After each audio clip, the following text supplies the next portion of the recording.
Kailangan kasi natin ng complaint, not just a verbal or parang text lang. We need a proper complaint at ang mga makaka-assist.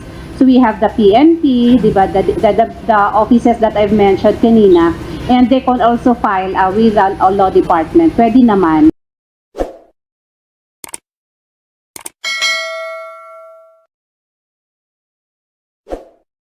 Pero ngayon na may cellphone na, eto na yung pinakamabilis na paraan to show that they complied with their agreement with the buyer.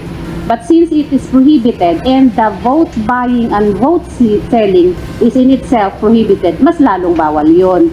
So kung ayaw nilang magbayad, ayaw din ng makasuhan ng isa, huwag na lang.